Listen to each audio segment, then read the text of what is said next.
Mateus capítulo 26. Quando Jesus terminou de falar todas essas coisas, disse a seus discípulos: Como vocês sabem, a Páscoa começa daqui a 2 dias, e o Filho do Homem será entregue para ser crucificado. Naquela mesma hora, os principais sacerdotes e líderes do povo estavam reunidos na residência de Caifás, o sumo sacerdote, tramando uma forma de prender Jesus em segredo e matá-lo. Mas não durante a festa da Páscoa, para não haver tumulto entre o povo, concordaram entre eles. Enquanto isso, Jesus estava em Betânia, na casa de Simão, o leproso.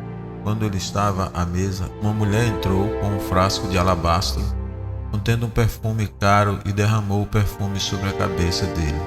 Ao ver isso, os discípulos ficaram indignados. Que desperdício, disseram. O perfume poderia ter sido vendido por um alto preço e o dinheiro dado aos pobres. Jesus, sabendo do que falavam, disse: Por que criticam esta mulher por ter feito algo tão bom para mim?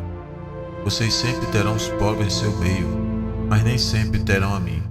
Ela derramou este perfume em mim, a fim de preparar meu corpo para o sepultamento. Eu lhes garanto, onde quer que as boas novas sejam anunciadas pelo mundo, o que esta mulher fez será contado, e delas se lembrarão. Então Judas Iscariotes, um dos 12, foi aos principais sacerdotes e perguntou: Quanto vocês me pagarão de eu lhes entregar Jesus? E eles lhe deram 30 moedas de prata. Daquele momento em diante, Judas começou a procurar uma oportunidade para trair Jesus. No primeiro dia da festa dos pães sem fermento, os discípulos vieram a Jesus e perguntaram: Onde quer que preparemos a refeição da Páscoa? Ele respondeu: Assim que entrarem na cidade, verão determinado homem. Digam-lhes: O mestre diz: Meu tempo chegou e comerei em sua casa a refeição da Páscoa com meus discípulos. Então os discípulos fizeram como Jesus os havia instruído e ali prepararam a refeição da Páscoa. Ao anoitecer, Jesus estava à mesa com os 12 discípulos. Enquanto comia, disse: Eu lhes digo a verdade, um de vocês vai me trair. Muito aflitos, eles protestaram após outro: Certamente não serei eu, Senhor. Jesus respondeu: Um de vocês que acabou de comer da mesma tigela comigo vai me trair. O Filho do Homem deve morrer, como as Escrituras declararam há muito tempo. Mas que terrível será para aquele que o trair. Para esse homem seria melhor não ter nascido. Judas, aquele que trairia, também disse: Certamente não serei eu, Rabi. E Jesus respondeu: É como você diz. Enquanto comia, Jesus tomou o pão e o abençoou. Em seguida, partiu em pedaços e deu aos discípulos, dizendo: Tomem e comam, porque este é meu corpo. Então tomou o cálice de vinho e agradeceu a Deus. Depois entregou aos discípulos e disse: Cada um beba dele, porque este é o meu sangue, confirma a aliança. Ele é derramado como sacrifício para perdoar os pecados de muitos. Prestem atenção ao que lhes digo: Não voltarei a beber vinho até aquele dia em que com vocês beberei vinho no reino de meu Pai. Então cantaram o hino e saíram para o Monte das Oliveiras. No caminho, Jesus disse: Esta noite todos vocês me abandonarão, pois as Escrituras dizem: Deus ferirá o pastor e as ovelhas do rebanho serão dispersas. Mas depois de ressuscitar, irei adiante de vocês a Galiléia. Pedro declarou: Pode ser que todos os outros o abandonem, mas eu jamais o abandonarei. E Jesus respondeu: Eu lhes digo a verdade, esta mesma noite, antes que o galo cante, você me negará 3 vezes. Pedro, no entanto, insistiu: Mesmo que eu tenha de morrer ao seu lado, jamais o negarei. E todos os outros discípulos disseram o mesmo. Então Jesus foi com eles a um lugar chamado Getsêmani e disse: Sente-se aqui enquanto vou ali orar. Levou consigo Pedro e os 2 filhos de Zebedeu. Começou a ficar triste e angustiado. Minha alma está profundamente triste, a ponto de morrer, disse ele. Fiquem aqui e vigiem comigo. Ele avançou um pouco, curvou-se com o rosto no chão e orou: Meu Pai, se for possível, afasta de mim este cálice. Contudo, que seja feita a tua vontade e não a minha. Depois voltou aos discípulos e os encontrou dormindo. Vocês não puderam vigiar comigo nem por 1 hora, disse ele a Pedro. Vigiem e orem, para que não cedam à tentação, pois o espírito está disposto, mas a carne é fraca. Então os deixou pela 2ª vez e orou: Meu Pai, se não for possível afastar de mim este cálice, sem que eu beba, faças a tua vontade. Quando voltou pela segunda vez, encontrou-os dormindo de novo, pois não conseguiram manter os olhos abertos. Foi orar pela terceira vez, dizendo novamente as mesmas coisas.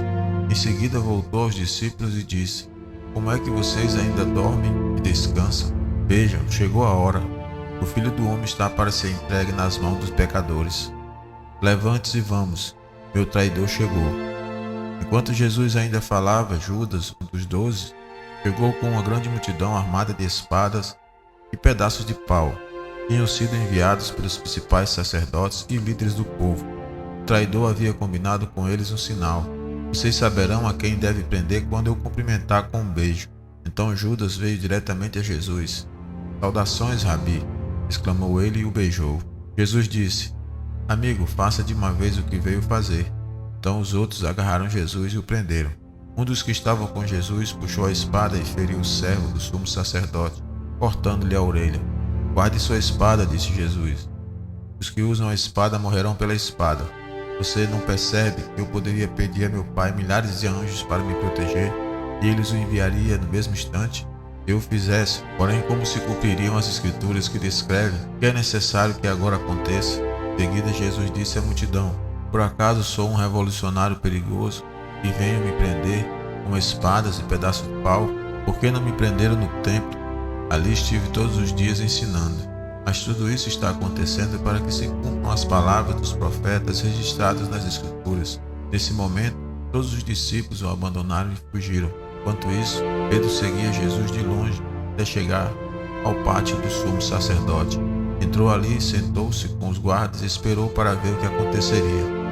Lá dentro, os principais sacerdotes e todo o conselho dos líderes do povo tentavam encontrar testemunhas que mentissem a respeito de Jesus, para que pudessem condená-lo à morte. Embora muitos estivessem dispostos a dar falsos testemunhos, não puderam usar o depoimento de ninguém. Por fim, apresentaram-se 2 homens e reclamaram: Este homem disse: Sou capaz de destruir o templo de Deus e construí-lo em 3 dias. Então o sumo sacerdote se levantou e disse a Jesus: Você não vai responder a essas acusações? O que tem a dizer em sua defesa? Jesus, porém, permaneceu calado. O sumo sacerdote lhe disse: Exijo em nome de Deus vivo que nos diga se és o Cristo, o Filho de Deus. Jesus respondeu: É como você diz. Eu lhes digo que no futuro verão o Filho do Homem sentado à direita de Deus, poderoso, e vindo sobre as nuvens do céu. Então o sumo sacerdote rasgou as vestes e disse: Blasfêmias! Que necessidades temos de outras testemunhas? Todos ouviram a blasfêmia. Qual é o veredito? Culpado, responderam. Ele merece morrer. Então começaram a cuspir no rosto de Jesus e a dar-lhe socos. Alguns lhes davam tapas e zombavam. Profetize para nós, Cristo. Quem foi que lhe bateu desta vez? Enquanto isso, Pedro estava sentado do lado de fora no pátio. Uma criada foi até ele e disse: Você é um dos que estavam com Jesus, o Galileu. Mas Pedro negou diante de todo. Não sei do que você está falando, disse ele. Mais tarde, ao portão, outra criada o viu e disse aos que estavam ali: Este homem estava com Jesus de Nazaré. Novamente, Pedro negou, dessa vez com juramento: Nem mesmo conheço esse homem, disse ele.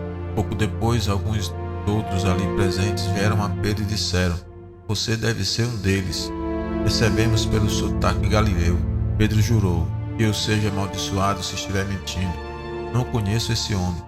Imediatamente o galo cantou. Então Pedro se lembrou das palavras de Jesus: Antes que o galo cante, você me negará 3 vezes. E saiu dali chorando amargamente.